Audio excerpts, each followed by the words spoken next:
A la luz de Krishnamurti, mi único interés es hacer que los hombres sean absoluta e incondicionalmente libres. Conducción: Horacio Bello. Con la colaboración de Gustavo Litterman, Juliana Flores y Pablo Cruz.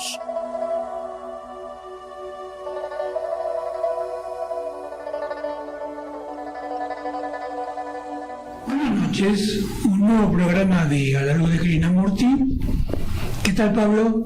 ¿Qué tal? ¿Cómo va todo? Muy bien. ¿Qué tal, Juli? Hola, buenas noches, muy bien. ¿Cómo anda todo? Todo bien. Como decíamos el martes pasado, nos acercamos al final del año y paralelamente vamos haciendo balances. Y el balance tiene que ver a veces, o generalmente, con la idea del equilibrio. Y hoy se nos ocurrió, vinculado a la cuestión del equilibrio, hablar de algo que parecería tiene que ver con la posibilidad del equilibrio humano, que es esa amalgama extraña y a veces difícil de lograr entre la mente y el corazón, que no dejan de ser conceptos muchas veces simbólicos, pero que expresan cosas que históricamente para nosotros son claras, o por lo menos creemos que están claras desde lo conceptual justamente. Y es esa lucha, si le podemos dar ese nombre, esa lucha que parece que existe en la existencia humana, entre los sentimientos, entre lo emotivo, entre lo que muchas veces es irracional, y como contracara, lo especulativo, lo racional, lo metódico. Y en esa lucha parecería que se fue desarrollando la historia humana. Decenas de filosofías, de religiones, giran alrededor de esta aparente dicotomía, ¿no? Las religiones en general se acercan al corazón por lo emotivo, por lo sentimental, por lo afectivo, porque se asocia el amor a eso. Pero también quizás sea un prejuicio, ¿no?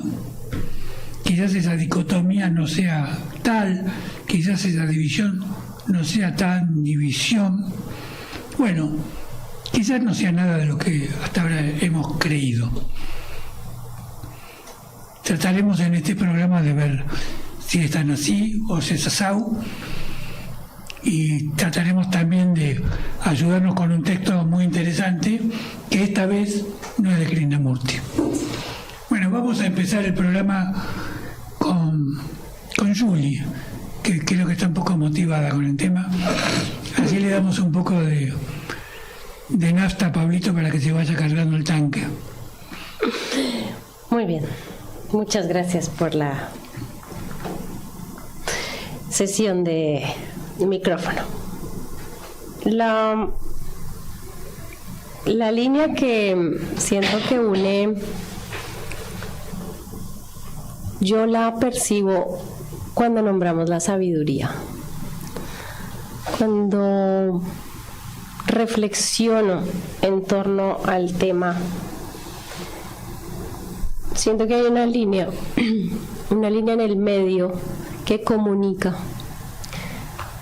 dos grandes partes nuestras, dos de nuestros grandes centros de información. Y siento que tiene que ver con eso que llamamos sabiduría, el lugar donde se conecta lo que somos en esencia, lo que podemos percibir, lo que experimentamos como pensamientos, emociones, y logra conectarse con lo que yo siempre digo que traemos de el paquete con el que venimos de fábrica.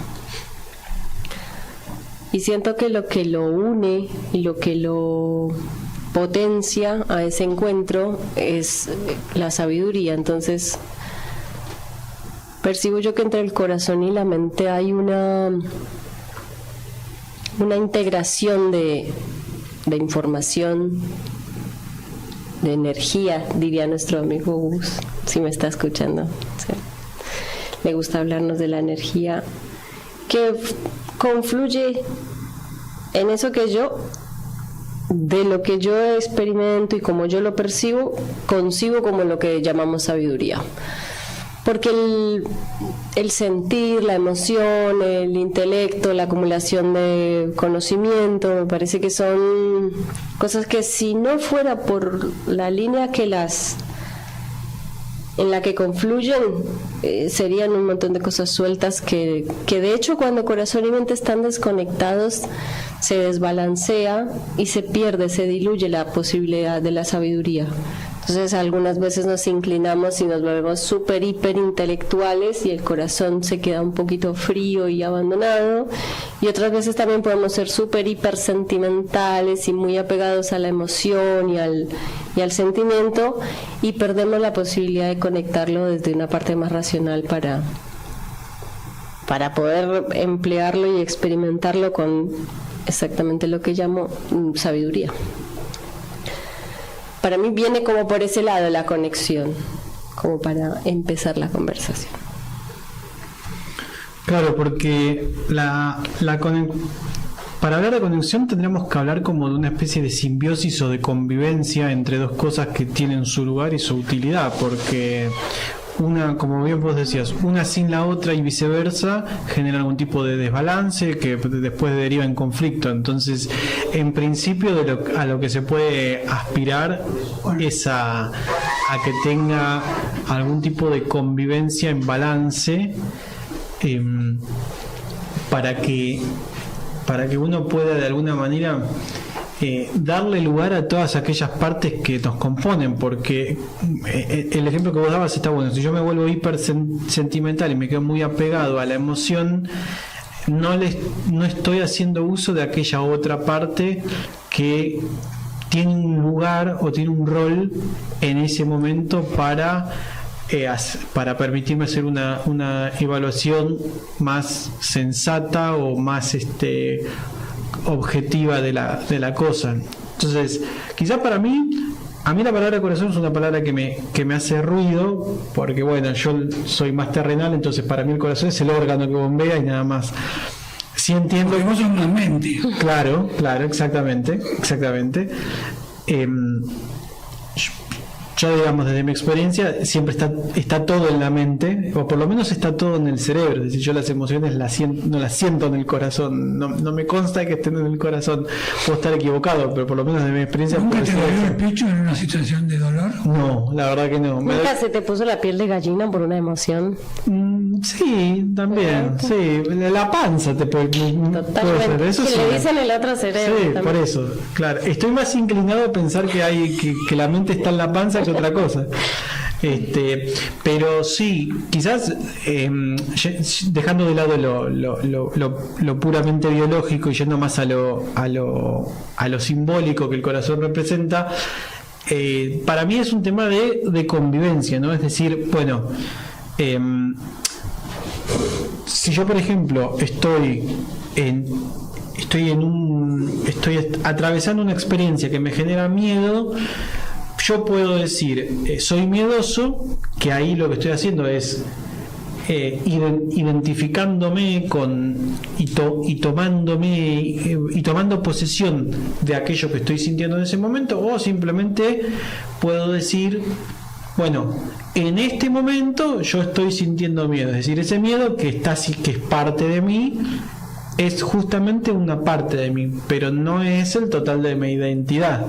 Entonces ahí hay como una convivencia entre aquello emocional que me interpeló, que me conmovió, y un principio de observación, que acá la palabra observación la estoy usando en el sentido más tradicional, más intelectual, que de alguna manera permite que la aguja no se vaya completamente hacia lo emocional y genere como una especie de contrapeso, como que el intelecto genere una especie de contrapeso para llegar a algo un poco más balanceado. No sé si me expliqué bien, pero Yo acá no estoy hablando de la observación en el sentido krishnamurtiano, sino más bien en el sentido tradicional. Quizás quedamos muy esclavizados con algunos conceptos, ¿no? Porque ¿qué queremos decir cuando hablamos de la mente y qué queremos decir cuando hablamos del corazón?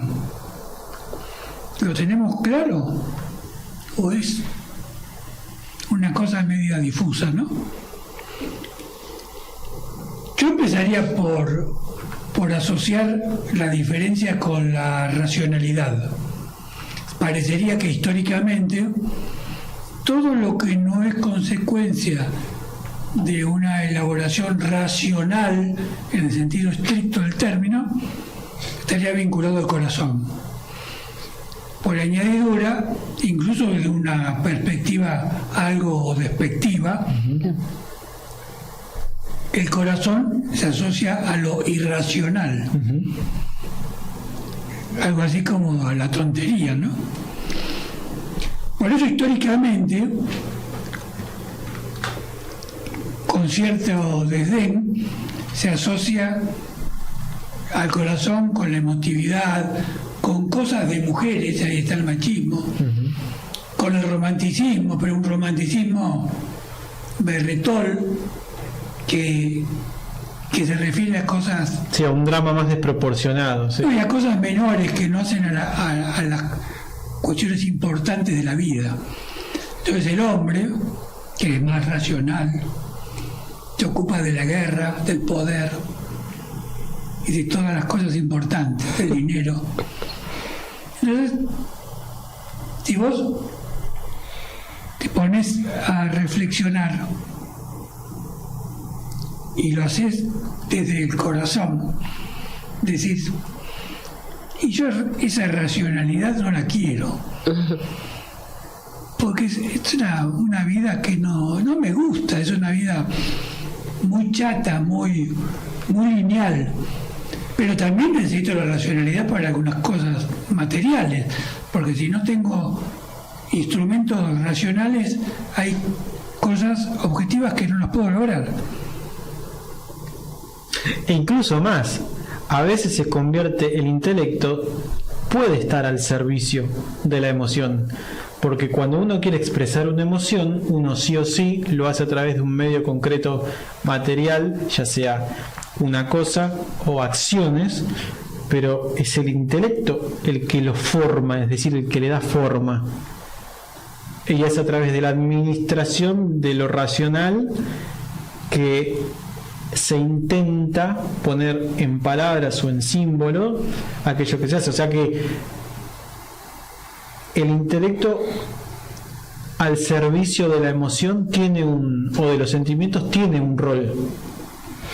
Pues que yo por eso hablaba del balance, porque por mucha racionalidad que haya, si no se permite la permeabilidad que le ofrece la capacidad de la conexión entre lo racional y lo irracional, digamos, entre lo racional y lo emocional, si no se permite que las dos cosas entren en un balance, pues siempre va a haber una desconexión y entonces va a ser difícil que la acción sea más guiada por algo auténtico. La acción siempre va a estar como cargada o de un extremo o del otro.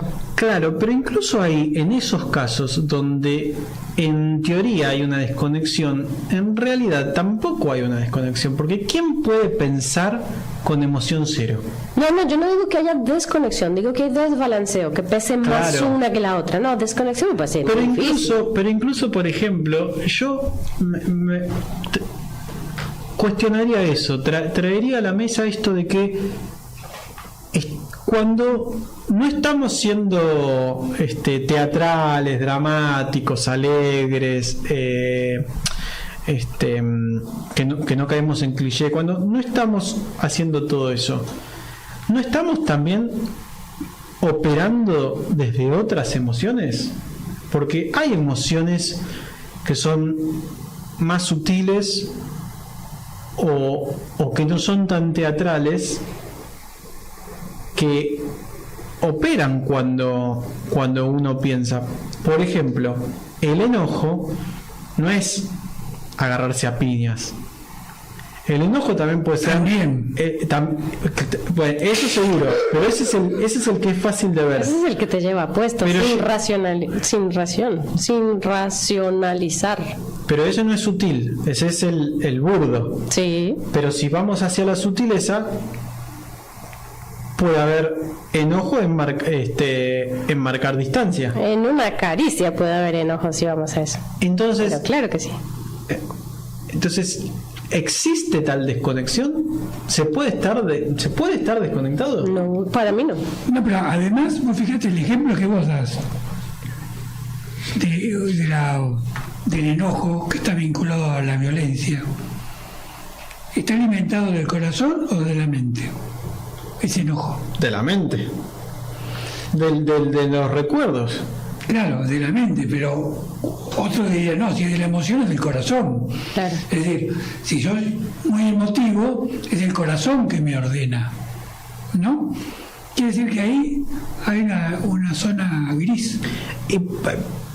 Pero ahí entonces nos tendríamos que preguntar si el corazón, o lo que el corazón simboliza, tiene recuerdos. Porque solamente si tiene recuerdos... Y ahí recién empezamos. Entonces. Claro, solamente ahí sería válida tu pregunta, ¿no? Digamos. ¿Por qué dependería de los recuerdos percibir emoción? No, percibir emoción no. Es decir, que la emoción en sí misma sea una cosa suficiente para, por ejemplo, generar enojo, implicaría que haya recuerdos que habiliten a que se reaccione de esa manera. Porque si no hay recuerdos, ¿cómo voy a reaccionar?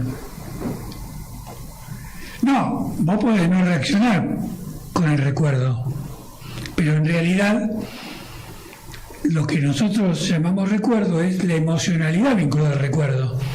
Es decir, cuando yo cuento la muerte de mi padre, no cuento. Claro, no es como la muerte de San Martín, claro, eso claro. Hay una emotividad, y la emotividad se construye a partir de lo que vulgarmente se llama corazón, pero la sutileza está en que vos utilizás el elemento de la mente para explicarlo. Claro. Porque si vos no usás la racionalidad no podés explicarlo. Por eso me parece que, y esto un poco como producto de la misma conversación que estamos desarrollando, es una diferencia ficticia, como toda diferencia dualista que el hombre se plantea, porque justamente nuestra mente necesita la dualidad para poder entender, porque la existencia es tan compleja que si vos no separás entre bueno y malo, entre blanco y negro, entre mente y corazón, no se entiende un pomo. Entonces, para no sentirse desbordado por la complejidad de la existencia, que tiene mucho de racionalidad, pero también tiene mucho de irracionalidad, en el sentido que nosotros llamamos racionalidad, para que eso no te apabulle, lo terminamos dividiendo. Claro, pero además creemos que lo dividimos en dos, pero sin darnos cuenta lo dividimos en tres, porque tenemos por un lado la mente, siempre hablando dentro de la simbología del intelecto, pues tenemos por un lado la mente, por el otro lado el corazón, y en un tercer rol tenemos lo que vincula una con otra. Entonces se divide en tres, que esa división no existe, y a su vez creemos que se divide en dos. Esa tercera parte no la vemos. Bueno, esa tercera parte sería la conciencia, en definitiva, ¿no? La que debería observar. Vamos a leer con esa claridad que tiene Julie, aunque está un poco olvidadiza y no trajo. Sí, está. Está bien. Pensé que lo estaba buscando. Está cargando una. Este texto de una autora que ella misma va a anunciar, que es Annie Marquier, es una canadiense, que justamente con esta descripción aparentemente científica nos invita a reflexionar sobre esta separación que parecería que no es tal, por los hallazgos mismos de la ciencia, que sería la mente que se ocupó de investigarlo, pero descubrió muchas cosas que no son ni blanco ni negro. Así que me parece muy interesante como invitación a reflexionar sobre todo lo que estamos hablando. Lo hemos separado en dos partes porque es un poco extenso, así que ahora vamos a escuchar la primera parte. La cuestión de la mente-corazón fue repetidamente traída a colación por parte de Krishnaji, intentando hacernos ver la importancia del equilibrio de estas dos fuentes de la conducta humana. El interesante trabajo que más abajo extractamos nos acerca a los sorprendentes resultados científicos vinculados a la inteligencia del corazón y por contrapartida nos permite reflexionar sobre las limitaciones de la mera racionalidad. Alrededor de 1970, ciertos descubrimientos en neurobiología abrieron un campo de investigación hasta entonces inexplorado. John y Beatrice Lacey de Fields Research Institute de Filadelfia, Estados Unidos, fueron los primeros en observar que, cuando el cerebro enviaba órdenes al cuerpo físico a través del sistema nervioso, el corazón no siempre obedecía. El corazón tenía su propia respuesta, su propia lógica, que a veces incluso se oponía a lo que proponía el cerebro. ¿Un corazón independiente? Y eso no fue todo. También descubrieron que el propio corazón podía enviar al cerebro unas señales que no solo éste comprendía, sino que además podía obedecer. Curioso, ¿no? El que daba órdenes ya no siempre era el que se creía. En todo caso, empezaba a ponerse en duda. Al prestar una atención excesiva al intelecto y a lo racional, durante mucho tiempo hemos tenido al corazón arrinconado. Se le suponía portador de un sentimentalismo inútil, ineficaz y totalmente fuera de lugar. Estaba reservado a los poetas y a los artistas, a las madres de familia y a los niños, a las relaciones amorosas y a las personas sensibles, mujeres sobre todo. Los buenos sentimientos podían debilitar una voluntad fuerte. Además, ser sentimental no ha proporcionado nunca demasiado vigor. El corazón tenía pues una connotación romántica, filosófica, algo etérea y vinculada sobre todo a lo emocional, de modo que no era demasiado importante para las personas activas, inteligentes, fuertes y dinámicas. En efecto, ¿qué papel podía jugar el corazón a la hora de dirigir una gran organización, de planificar la maximización de beneficios económicos, de tomar decisiones políticas? En último extremo, dado a alguna de esas actividades un cierto carácter humanitario, pero ¿eso restaría poder? Desde la perspectiva del corazón, no parecía verdaderamente importante para el éxito profesional, más bien podía ser un inconveniente. En esa manera de ver las cosas había una parte de verdad, es cierto, pero era una visión estrecha. La limitación proviene de que, durante mucho tiempo, se han confundido corazón y emociones sin discernir que la palabra emoción engloba dos realidades muy distintas, incluso opuestas. Se reducía el corazón a algunas de sus funciones porque no se había tomado clara conciencia del poder real que porta en sí. Las investigaciones se fueron profundizando año tras año. Se dieron cuenta de que el corazón contenía un sistema nervioso independiente, específico y bien desarrollado. A pesar de que la materia del corazón físico es diferente a la del cerebro, se descubrieron en él más de 40.000 neuronas, tanto como las que tienen algunas partes del cerebro, a la cual se añadía una compleja y tupida red de neurotransmisores, proteínas y células de apoyo. Gracias a unos circuitos tan elaborados, el corazón parecía poder actuar y con todo aquello de lo que dispone, parece que puede aprender, recordar e incluso percibir. Un cerebro en el seno mismo del corazón. Así pues, el corazón podía jugar un papel a nivel de la inteligencia y de la percepción de la realidad, pero ¿Cuál? ¿Qué tipo de inteligencia se aloja en él? Durante mucho tiempo ha reinado una gran confusión en cuanto al uso del corazón.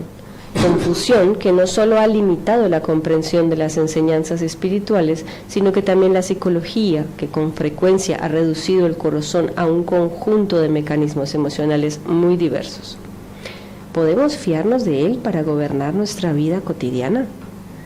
No sabríamos responder con claridad a esa pregunta, debido a que, como ya hemos dicho, se lo asocia automáticamente con las emociones, cualesquiera que sean. Los últimos descubrimientos de la ciencia concernientes a esa especie de cerebro que hay en el corazón nos permitirán comprender muchísimo mejor un fenómeno tan fascinante. ¿Importa menos el cerebro que aquello que lo guía? La fuerza de carácter, el corazón, la generosidad y la apertura de espíritu, decía Fyodor Dostoyevsky. Recordemos que lo que estamos estudiando es la manifestación en la materia de determinados estados de conciencia. Lo que ocurre en el cuerpo se puede observar y medir.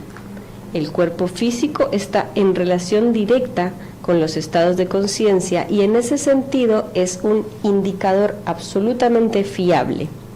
Si hay un cerebro en el corazón, ¿para qué sirve? ¿Es un cerebro secundario que no hace sino responder al de la cabeza o tiene funciones propias?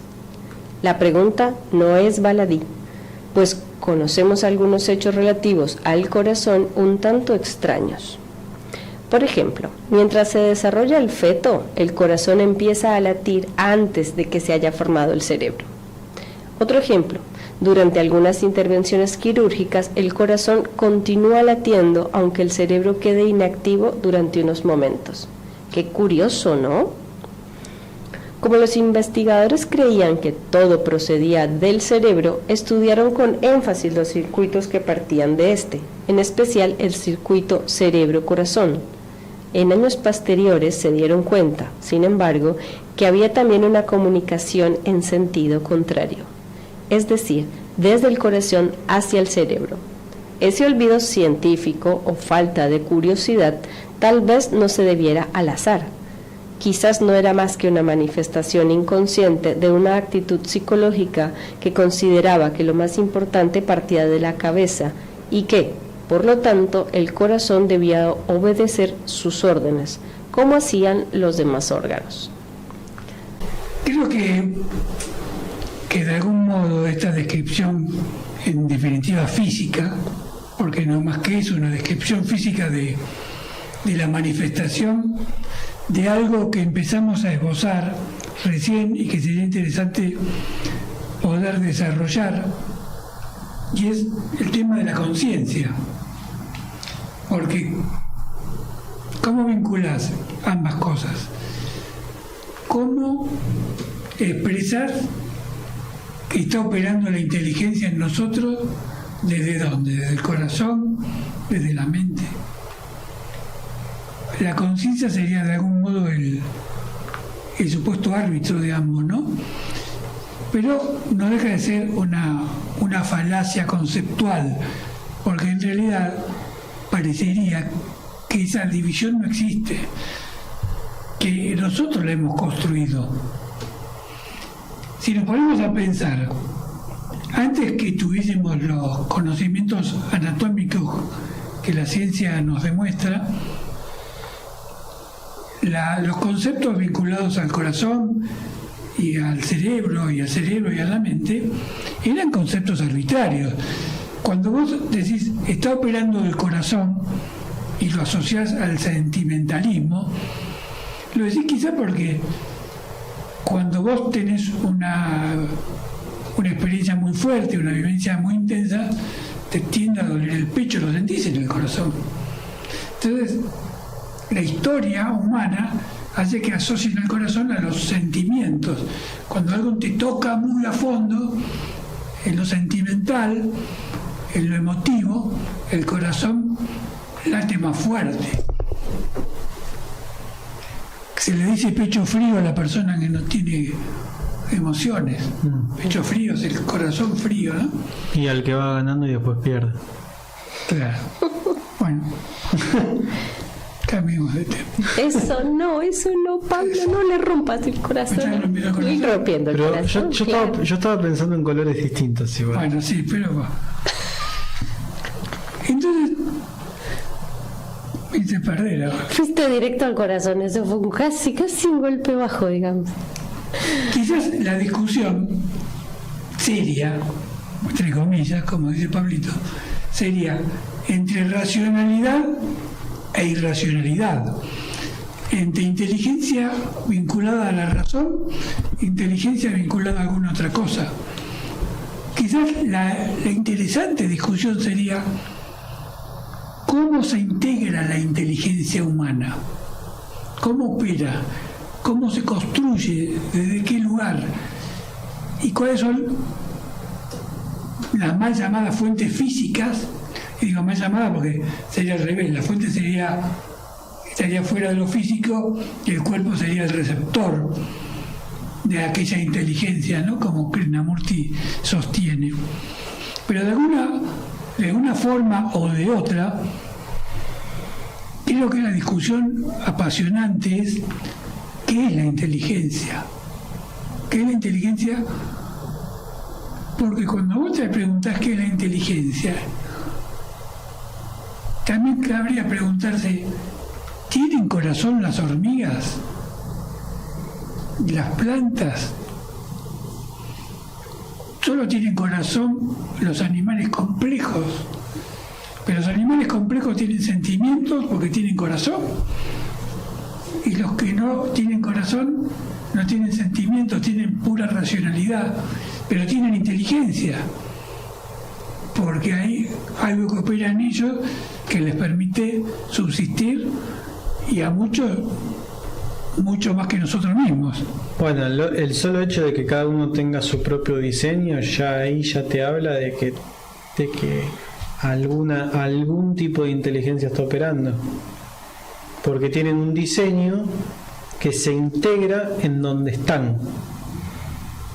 Sí, que tiende a hacer que sobreviva. Claro, pero además, salvo la mente humana, todo lo demás, y esto también incluye el cuerpo humano en la biología, todo está al servicio de algo. Incluso nuestros propios órganos internamente se puede observar como algunas partes están al servicio de otras.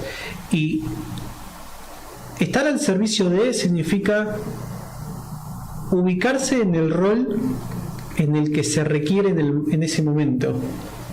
Estoy pensando, por ejemplo, en cuando se fecunda un óvulo y cómo las mismas células, que son las mismas, se agrupan en sectores distintos, y unos van a un órgano, otros van a otro, y son las mismas cosas poniéndose al servicio de. Entonces, al servicio de es ocupar o encarnar el rol que se requiere en ese momento. Cada noche cuando dormimos, nuestras células todas se van a hacer una secuencia de reparaciones en nuestro cuerpo y se transforman y están al servicio del cuerpo también. O las que de se misma inmolan, manera. o las que se inmolan cuando tomamos sol. Se inmolan para no ser cáncer.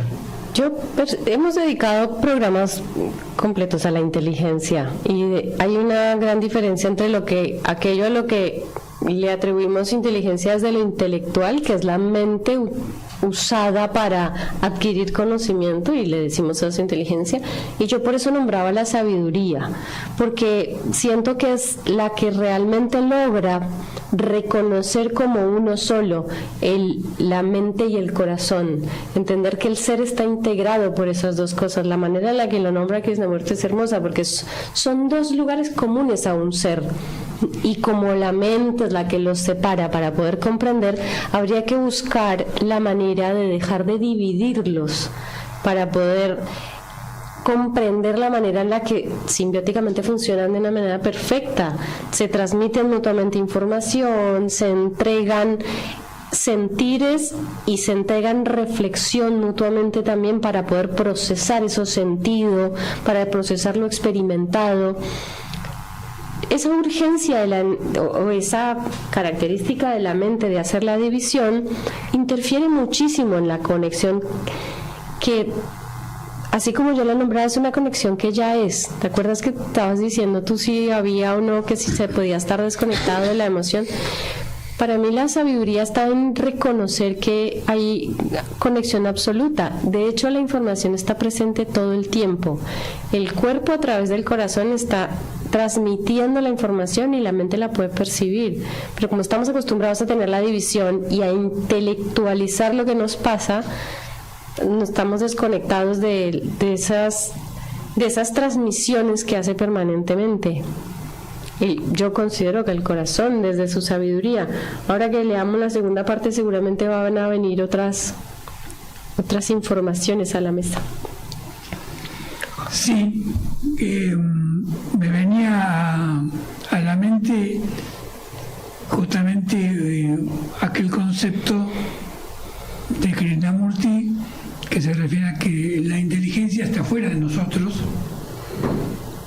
y que nosotros lo máximo que podemos hacer es convertirnos en receptores para poder, aunque sea parcialmente, ser sede de la inteligencia. Y eso tiene justamente de la mente cierta lógica, porque los demás seres vivos, tengan o no corazón, de algún modo también son iguales, porque son receptores de la inteligencia y como receptores ejecutan esa inteligencia para poder subsistir, para poder nacer, desarrollarse y luego morir, reproducirse. ¿Cree que parecería que con las limitaciones que nuestro lenguaje nos marca, la cosa iría por ahí, sería bastante próximo a la realidad? Pero bueno, como dice Julie, quizás Annie Marquier nos ayude a clarificar algunas cuestiones más en esta segunda parte del texto. Bien, segunda parte. Al día de hoy, los investigadores han puesto de manifiesto la existencia de 4 clases de conexiones que parten del corazón y van hacia el cerebro. Son estas. Primera, la comunicación neurológica. Las investigaciones realizadas en el campo de la neurocardiología demuestran que el cerebro del corazón, sistema sofisticado de células nerviosas, puede grabar las informaciones que provienen del sistema hormonal y de otros sistemas y convertirlos en impulsos nerviosos, tratando así directamente la información recibida. Después la dirige hacia el cerebro a lo largo de un circuito nervioso que utiliza el nervio vago y los nervios situados a lo largo de la columna vertebral.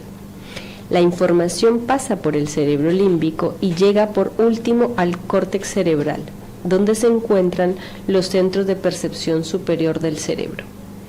Esa red de nervios específica permite al corazón actuar de forma directa sobre las propias funciones del cerebro. Este recibe una cantidad enorme de información procedente de todos los órganos. Es cierto, pero el corazón envía más información al cerebro de la que recibe. Es el único órgano del cuerpo físico que tiene esa propiedad. Vemos pues que, a través de esa ruta inesperada, el corazón puede inhibir o activar determinadas partes del cerebro según las circunstancias. El cerebro del corazón puede, pues, influir en el cerebro de la cabeza. Es decir, nuestra manera de pensar y de ver las cosas, nuestra percepción de la realidad y, por lo tanto, nuestras reacciones ante ella, en particular, nuestras reacciones emocionales. Tal vez se encuentre ahí el origen de un nuevo dominio emocional que no procede de una mente programada, ni de una mente racional inteligente, sino de una inteligencia de otro tipo. Segundo, la comunicación bioquímica.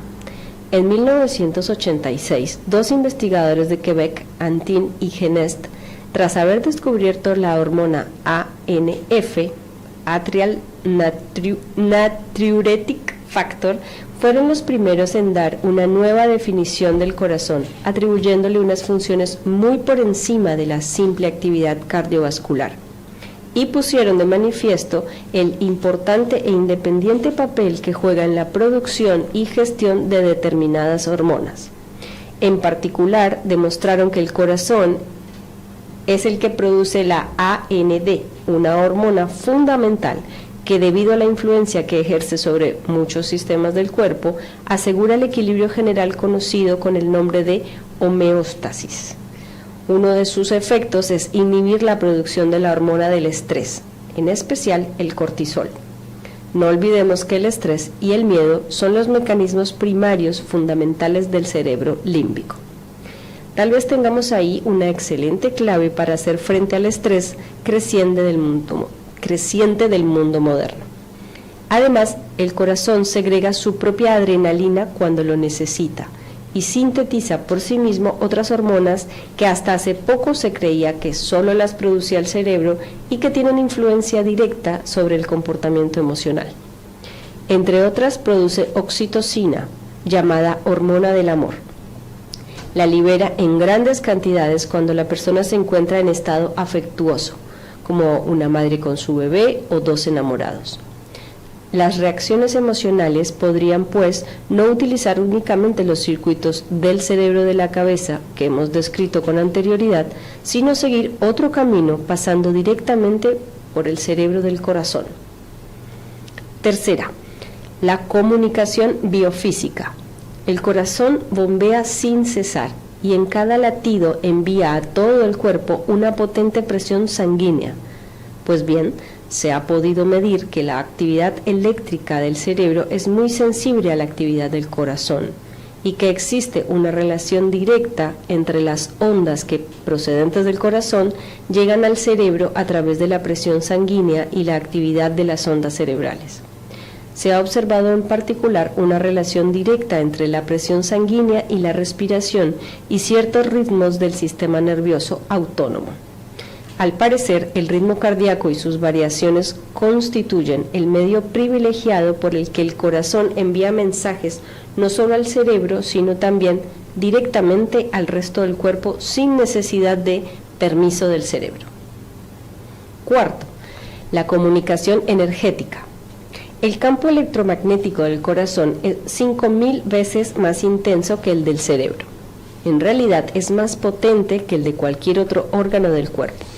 El corazón produce de 40 a 60 veces más bioelectricidad que el cerebro, que en ese aspecto ocupa solo la segunda posición. La energía eléctrica producida se transfiere a todas las células del cuerpo físico, uniéndolas así una a otras mediante un vínculo muy particular. La interacción magnética ha permitido a los investigadores explicar con mayor precisión el impacto que tiene la actividad cardíaca sobre las ondas cerebrales, impacto que no había podido ser explicado con los modos de comunicación anteriores. Se ha observado un hecho interesante, y es que el aspecto del campo magnético del corazón cambia en función del estado emocional. Cuando nos sentimos perturbados por emociones como estrés, miedo, frustración, etc., se vuelve caótico y desordenado. En términos científicos se habla de espectro incoherente. En cambio, cuando se experimentan emociones positivas como gratitud, compasión, perdón, etc., el campo tiene un aspecto mucho más ordenado. Se obtiene lo que se llama un espectro coherente. Es evidente que estamos ante un circuito muy distinto. En él, la información es tratada en primer lugar por el cerebro del corazón y solo después por el cerebro de la cabeza. El circuito que utiliza solo el córtex racional en su aspecto óptimo supone un claro progreso respecto al uso de los circuitos límbicos. Permite una percepción de la realidad mucho más objetiva y clara, aunque sea más lenta. Sin embargo, ya hemos visto sus limitaciones. ¿Será el circuito del corazón un paso más en la evolución humana? ¿En qué puede mejorar nuestra percepción de la realidad? El Maestro del Corazón, páginas 66 a 72, Editorial Luciérnaga, Barcelona, España. Bueno, muchas gracias. Bueno, acá tenemos bastantes insumos para desarrollar y para debatir. El primero que me gustaría destacar es entrar en una controversia con Pablito cuando decía que él parece que no tenía corazón porque no sentía nada. ¿Cómo? Tendría que reclamar, ¿no? No, porque creo que la garantía dura 10 años. Entonces, Ya, pues. Dice que Pinocho tenía corazón o no tenía corazón. No tenía. Le regalaron un corazón cuando lo humanizaron. Eso es lo que te falta a vos, entonces, que te regalen un corazón. Una madrina necesita. Ah, por eso soy malo en los deportes, pues soy de madera. Claro. Ahí va. Para lo de bailar, nada. Bueno, cualquier cosa, si me critican, les digo esto. Claro, vos decís eso y por ahí zafás. Sí. Pero hablando en serio, vos fíjate el condicionamiento que tenemos, que creemos que el corazón no está dando directivas, porque nuestra mente explica que no da directivas. Porque en definitiva, ¿quién da esa respuesta de Pablo? Tu mente. ¿Quién la da? Claro. Bueno, pero tu mente es como, yo qué sé, un hincha de Boca que explica cómo son los de River. No tiene objetividad, porque juega su partido. Completamente, por eso yo antes decía que hay un desbalance, como decía Juli, pero no existe, es una ilusión la desvinculación. Claro, además me parece que La falta de conciencia sobre la relación se puede llegar a llamar desvinculación, pero sigue siendo una ilusión. claro, pero además hay un agregado. Viste que Krishnamurti decía que la palabra no es la cosa.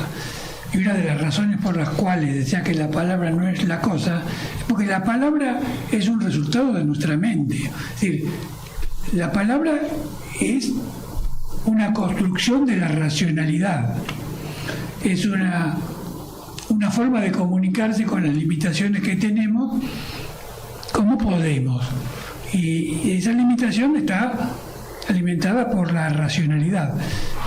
Entonces, el corazón no tiene el mismo lenguaje. El corazón tiene vías indirectas de expresarse, ¿no? Entonces, la conciencia tiene que ocuparse de ayudarlo al corazón a expresarse de formas distintas y rompiendo las corazas que la frialdad de la mente nos da, ¿no?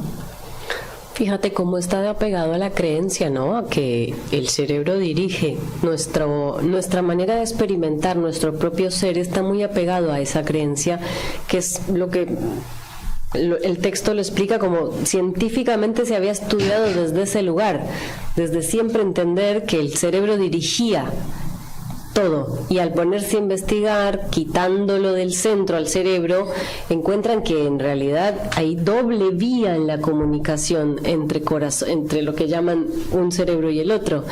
Y fíjate cómo uno, desde esa creencia de que el cerebro es el que dirige, también se dirige a experimentarlo pensando que es así.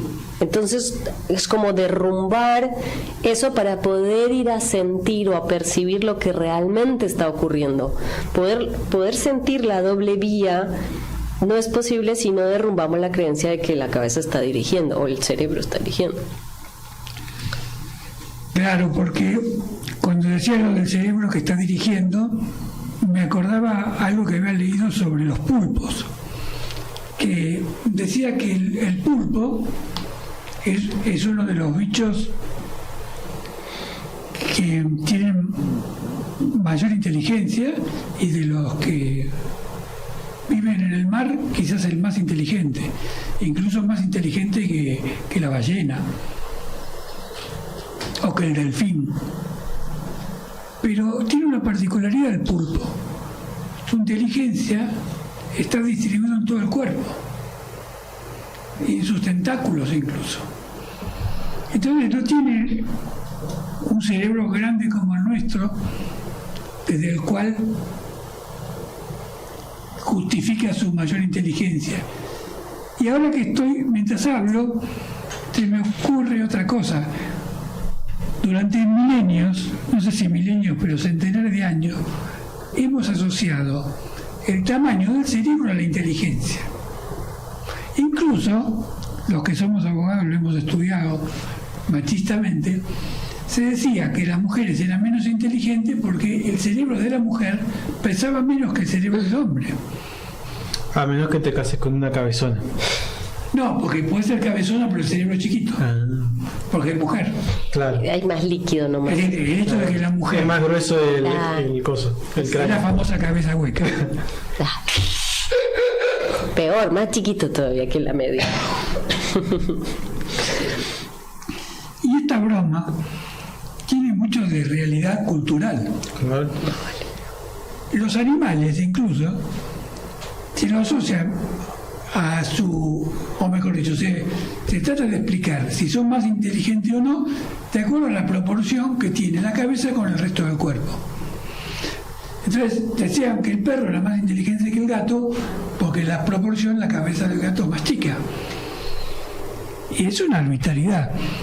Sí, después. Es una arbitrariedad porque no podemos saber, y hoy en día se está demostrando, incluso con esto que acabamos de leer, que la inteligencia que está aparentemente en las neuronas está en todo el cuerpo. Entonces, el cerebro es un centro desde el cual se coordina, pero no necesariamente el único, y en particular es el ser humano, pero hay que ver desde dónde se coordina la acción de otros seres. Claro, ¿y a qué le llamamos inteligencia en cada caso? Totalmente. Porque cuando Por eso vos te decía- cortás y todas las células van en equipo a matar a todo No es el cerebro que se ocupa. claro, a todo lo que esté infectando. Cerrar la herida, defender frente a todos los agentes externos, recuperar la piel, es una cantidad de funciones. Pero es que Y si ahí el nosotros- cerebro, ¿qué hizo? todo lo que está ocurriendo en nuestro cerebro en el instante para que nosotros estemos respirando, que nuestra circulación se esté dando, que nos estemos protegiendo de todo lo externo a través de la piel. Están ocurriendo tantas cosas a nivel celular que si nosotros tuviéramos que pensarlas para que ocurrieran, a la segunda respiración se nos olvidaría. Vos fíjate que cuando en una parte Anne Marquier dice que el feto desarrolla el funcionamiento del cerebro a posteriori, que es que el cepo crece con una inteligencia, con un cerebro que no está funcionando, que está en construcción. Que sí que hay una inteligencia que está operando en nuestro cuerpo, que está demostrado científicamente por esto, que no es el cerebro. Lo primero que ocurre es el bombeo de sangre. Al igual que en la mayoría de las especies, porque hay muchas especies que no tienen, que no pueden formar esta pseudo personalidad que claramente tienen una inteligencia. Las plantas, se lo puede ver en las plantas. Lo puedes ver en las plantas, el girasol, cómo sin motor se pone en posición para buscar la luz solar. ¿Y dónde está ahí la inteligencia? Y está, en algún lado está, claramente está, pero puede ser que esté en todos lados. Y por eso, cardinalmente, no encontrás un punto donde esté la inteligencia. Es que para mí la mente, nuestra mente, lo que hace es distanciarnos de esa inteligencia que ya está haciendo en toda la naturaleza, porque nosotros tendemos a dividir para entender, a racionalizar el proceso, a juzgarlo, a medirlo, a calificarlo, y en todo ese proceso que se vuelve lento y tedioso, nos perdemos de hacer parte de esa inteligencia, esa orquesta que yo siempre lo nombro como una armonía que ya está El sonando. problema, que al ego es lo que esto no le gusta, es que El ego es el maldito de la película. al ego no le gusta esa horizontalidad. Entonces, mientras que evalúe, mientras que marque, mientras que separe, él se puede poner arbitrariamente arriba, abajo, en el medio. Ahora, si no hace nada de eso, no le queda otra que adoptar el rol que realmente tiene, Es que ser es parte. un nodo en un mar de cosas. Ser parte, dejar de querer dirigir. Le falta humildad al ego. ¿Qué te parece? Es que es lo único que no adopta el rol. Habría que ver si tiene un rol. ¿Y cuál es ese rol si lo tuviera? ¿Por qué se Porque, desarrolló tanto y por qué tanto poder y tanta diferenciación de lo demás? ¿Qué? claro, pero jugando un poco al abogado del diablo, quizás el problema es que no sabe cuál es su rol. Puedo decir que es como un huérfano. Es alguien que es como que no tiene, a ver, sabemos que él no tiene instrucciones. Sí, venía sin mano. Porque si no lo estaríamos hablando acá. Entonces sabemos que no tiene instrucciones. Va a decir que no fue al colegio, esas cosas. Vinimos sin manual, es el problema. Digo que no tenía... No tiene instrucciones, los animales tienen instinto, y el instinto que es instrucciones. Dado por vaya a saber qué. Claro, el animal tiene el manual más completo. Cambio, el ego se fue alimentando con la historia personal de cada uno, ¿no? Y con las conclusiones que pudo sacar de lo que le fue pasando, que la mayoría de las cosas que le fueron pasando fueron accidentales. Y con la intelectualización de todos esos procesos, Claro. porque escribiendo libros y escribiendo doctorados y Pero llevando además- todo a lo científicamente y se perdió Pero hacer además, parte. la mente arma leyes de cosas que pasaron, porque las puede recordar, arma leyes de eso. Sí, sí. Y las interpreta, ¿eh? Sí, sí. El pasado interpretado por el ego, además. Es decir, que tiene una doble distorsión. Primero, porque no hay presente, y segundo, porque ese pasado a la vez es reinterpretado. Porque el pasado siempre tiene por lo menos dos lecturas. Una, en el momento que lo vivís, que lo estás jugando, interpretando emocionalmente, y otra cuando ya es pasado propiamente dicho y lo traes al presente. Ahora, ¿es un vil enemigo o un pobre huérfano sin mentoría? Bueno, lo vamos a dejar para un programa que le debemos al ego, aunque ya hemos hecho varios, pero para Pero que quiere más, siempre para quiere que no más. se ponga celoso, haremos otro programa sobre el ego. Hasta el próximo martes. Buena semana, gracias. Buenas noches. A la luz de Krishnamurti, mi único interés es hacer que los hombres sean absoluta e incondicionalmente libres. Conducción, Horacio Bello. Con la colaboración de Gustavo Litterman, Juliana Flores y Pablo Cruz.